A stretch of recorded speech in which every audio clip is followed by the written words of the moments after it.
Hello. বলো তোমার কি কি লাগবে? আচ্ছা শোনো, চাল আনবা, মিল্ক পাউডার আনবা, ডাল আনবা। আচ্ছা আরেকটা কি যেন ছিল, ও হ্যাঁ, হলুদের গুঁড়া আনবা আর সাবান আনবা। আপাতত এগুলো আনলেই হবে। এগুলো আপাতত? হ্যাঁ, একটু তাড়াতাড়ি এসো। হ্যাঁ, ঠিক আছে, রাখো, আসতেছি। ওকে। চলে আসছো? না, আমি আসি নাই, আমি এখনো চৌরাস্তার মোড়ে। আসসালামু আলাইকুম। ওয়ালাইকুম আসসালাম। বাসায় আসলে সালাম দিতে হয় না? ওয়ালাইকুম আসসালাম বললাম তো, আর কি দিব তোমাকে? মাছ না? আচ্ছা, নেই, করে নি। জানো আজকে কি হয়েছে? এখনো যাই না। তোমার রেডিও অন করো, আমি শুনতেছি। ধুর ফাইজলামি রাখো তো। আমাদের পাশে এলাকা আছে না, এক লোক নাকি মা মেয়ে দুজনকে বিয়ে করেছে। এটা শোনার পর থেকে আমার মেজাজটা খুব খারাপ। ও আপা, একটা নিউজ চ্যানেল। আর শোনো, তোমাকে একটা কথা বলি, এই পৃথিবীটা না অনেক ছোট, এখানে নানা কিছু ঘটে, ঘটবেই। এটা একটা ছোট্ট ঘটনা। কি বলো, এটা ছোট ঘটনা? মা মেয়ে এক লোককে বিয়ে করতে পারে? বাইরের বিষয়বস্তু নিয়ে নিজেকে অশান্ত করো না, এটার প্রভাব কিন্তু আমার সংসারে পড়বে। জান, আমি বিয়ে করছি কিনা সেটা খেয়াল রাখো। তাছাড়া কে বিয়ে করলো, কে মারা গেল, এসব দিয়ে তো তোমার কিছু যায় আসে না। তোমার সাথে না কথাই বলতে ইচ্ছে করে না। জান, তুমি বলো, কি সব ফালতু বিষয় নিয়ে তুমি কথা বলো? তোমাকে না বলছি আমাকে সব জানফান বলবো না। আমার বাবা মা কষ্ট করে আকিকা দিয়ে আমার নাম রাখছে খুশবু। তুমি তোমার এইসব জানফান এক্স এর জন্য বরাদ্দ রেখো। হ্যাঁ, দেখছো, শুরু হয়ে গেছে। বোতল কিনতি, বোতল খাবে। আজকে রাত্রেই মাটি। একটা ব্যাড নিউজ আছে। আবার? আবার কিসের ব্যাড নিউজ? তুমি আমার সাথে এই জন্য কথা বললে, আমি কিন্তু তোমার সাথে আর কোনো কথা বলবো না। এটাই তো যাচ্ছি, আর ওই ব্যাড নিউজটা শুনতে যাচ্ছি। বলো। জীবনটা আমার পুরো নিউজ চ্যানেল হয়ে যাচ্ছে, আর এই নিউজ আর সেই।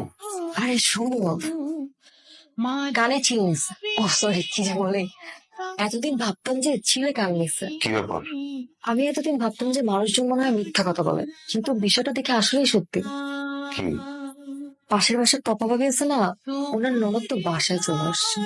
মনে হয় ডিভোর্সটা হয়ে যাবে, তাই ভাবির মন খারাপ, যার জন্য আমারও মন খারাপ। আহারে, তোমার মনটা তো খুব খারাপ, তাই না? এত মন খারাপ নিয়ে তো তুমি রান্না বান্না করতে পারবা না, পারবা? না, একদমই পারবো না। আগামীকালকে থেকে এই বাড়িতে সব রান্না বন্ধ। আসেন ভাবি, আসেন। আপনি তো একদম এখানে আসা ভুলেই গেছেন। বসে। কি অবস্থা, কেমন আছেন? আমি আছি ভালো ভাবি। আর বলেন না, এই বাচ্চা কাচ্চা সামলাতে সামলাতে অতিষ্ঠ হয়ে যাচ্ছি। আর এই এলাকার মধ্যে একটা কাজের বুয়াও পাওয়া যায় না। মেয়েটাকে কারো কাছে রেখেও যেতে পারি না, মনোযোগ দিয়ে অফিসের কাজও করতে পারছি না। আসলে ভাবি, আমরা এমন একটা এলাকায় থাকি, এখানে কাজের বুয়া পাওয়া খুবই মুশকিল। আর বলবেন না ভাবি, মেয়েটা একা একা থাকে, মেয়েটাকে তো একা একা রেখে যেতে পারি না। আর এদিকে বাচ্চার বাবা গ্রামের বাড়িতে কাজ ধরেছে, টাকা পয়সা সময় সবকিছু নিয়ে একদম হিমশিমের মধ্যে আছি ভাবি, আর বলবেন না। আচ্ছা আমার কথা বাদ দেন, আপনার খবর কি? আপনি তাতে সুন্দর একটা মেয়ে, আপনি ঘরে বসে বসে সময় নষ্ট করছেন কেন? হ্যাঁ ভাবি, আমিও ভাবি কিছু একটা করব, কিন্তু সাজ্জাদ। ভাবি শুনুন, আমি আপনাকে একটা বুদ্ধি দিই। আপনি ফ্রিল্যান্সিং করেন, এই ঘরে বসে বসে অনেক কাজ করতে পারবেন, অ্যাটলিস্ট হাত খরচটা তো চলে আসবে। আপনি একটা কোর্সে ভর্তি হয়ে যান, আর বাকি যা কিছু আছে আমি আপনাকে হেল্প করব।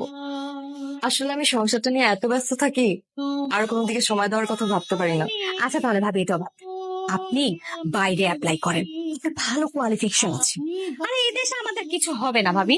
কিন্তু আমি সাজ্জাদকে রেখে একা একা কিভাবে যাব? এটা ইম্পসিবল ভাবি, আমি পারবো না। ভাবি, আপনি এত ইমোশনাল একটা মেয়ে, ইমোশন দিয়ে জীবন চলে না।